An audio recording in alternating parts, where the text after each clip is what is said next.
জামাতের উদ্দেশ্য হচ্ছে জামাত ক্ষমতায় আসতে চায়, কিন্তু মাঠে তাদের কিন্তু ওই রকম নেতাকর্মী নাই। তাদের ওই যে ইসলামী ব্যাংক, হাসপাতাল, ইবনে সিনা হাসপাতাল, এরকম প্রায় 500 প্রতিষ্ঠান সারা দেশে আছে। ওই প্রতিষ্ঠানকে কেন্দ্র করে প্রায় 50 লক্ষ মানুষ তাদের ভরণ পোষণের দ্বারা পরিচালিত। এই 50 লাখই হচ্ছে তাদের মূল ম্যান পাওয়ার। সাধারণ মানুষ, অর্থাৎ আপনি একজন রিক্সাওয়ালাকে যদি জিজ্ঞেস করেন যে ভাই আপনি দাঁড়িপাল্লায় ভোট দিবেন, সে দিবে না। সে বলবে না, দাঁড়িপাল্লায় কেন ভোট দিবে, সে অন্য কোনো একটা প্রতীকের কথা বলবে। আপনি একটা দোকানদারকে জিজ্ঞেস করেন, সে 5 ওয়াক্ত নামাজ পড়ে, সে রোজা রাখে, কিন্তু দাঁড়িপাল্লা মার্কায় ভোট দিবে না। তাহলে ওই যে তাদের যে পোষ্য 50 লাখ, ওই 50 লাখের সাথে ধরেন সাথে অন্যান্য সব মিলিয়ে ধরেন আরও 50 লাখ, এই 1 কোটি হলো তাদের রিজার্ভ ভোট।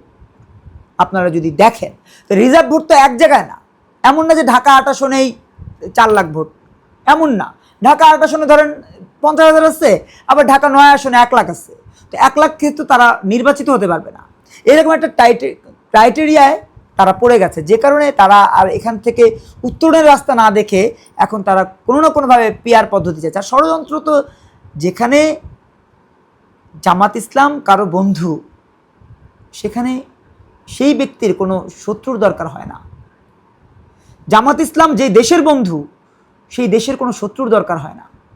জামাত ইসলাম যেই কোম্পানির বন্ধু, সেই কোম্পানিরও কোনো শত্রু প্রয়োজন হয় না। জামাত ইসলাম যেই ব্যক্তির বন্ধু, সেই ব্যক্তিরও কোনো শত্রু প্রয়োজন হয় না। এমন একটা প্ল্যাটফর্ম হচ্ছে জামাত ইসলাম। জামাত ইসলাম বাংলাদেশের, আপনারা বলতে পারেন, আপনারা জামাত ইসলাম আমার বিরুদ্ধে কথা বলতে পারে, অনেক কথা তারা বলতে পারে, কিন্তু আমার কাছে যথেষ্ট প্রমাণ আছে যে তারা বাংলাদেশের সার্বভৌমত্ব, বাংলাদেশের মানুষের রুটি রুজি, জীবন জীবিকা, ধর্ম, ইমান আকিদা এবং সত্যির অর্থে সুশিক্ষার জায়গায় প্রথম অন্তরায় হয়ে দাঁড়াবে আগামী 10 বছরে, যদি তারা ক্ষমতায় আসতে না পারে। যদি তারা ক্ষমতায় আসতে না পারে, বাংলাদেশের মানুষের বিরুদ্ধে তারা রুখে দাঁড়াবে। তখন তারা চিন্তা করবে যে আমাদেরকে তো এরা ডাকবে না, আমাদেরকে তো এরা ক্ষমতা আসতে দিচ্ছে না, তাহলে আমরা যেভাবেই হোক এটাকে পাকিস্তানের সাথে আবার একীভূত করে দিব। এরকম একটা চিন্তা তারা ক্যারি করবে আগামী 10 বছরের মধ্যে। তারা এবার পিআর তো হবে না, এটা মোটামুটি আমরা নিশ্চিত হতে পারছি। যদি পিআর না হয়, তারা বিরোধী দল হতে পারলেও সেখানেও তাদের নড়বড়ে অবস্থান থাকবে। কারণ সেই নির্বাচনের পরে যারা ক্ষমতায় আসবে, সরকার গঠন করবে, সেই সরকার থাকবে সর্বোচ্চ 2 থেকে 3 বছর।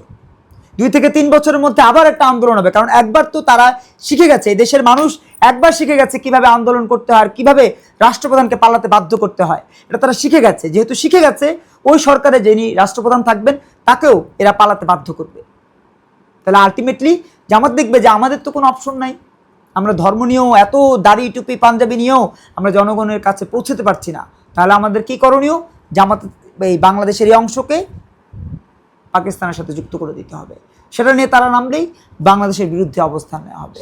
আলটিমেটলি আমরা আগের মতোই সেই 71 পরবর্তী 24-এর পরবর্তী সময়ে এখন যেমন খাবি খাচ্ছি, সেভাবেই খাবি খেতে থাকবো। এটাই বাস্তবতা।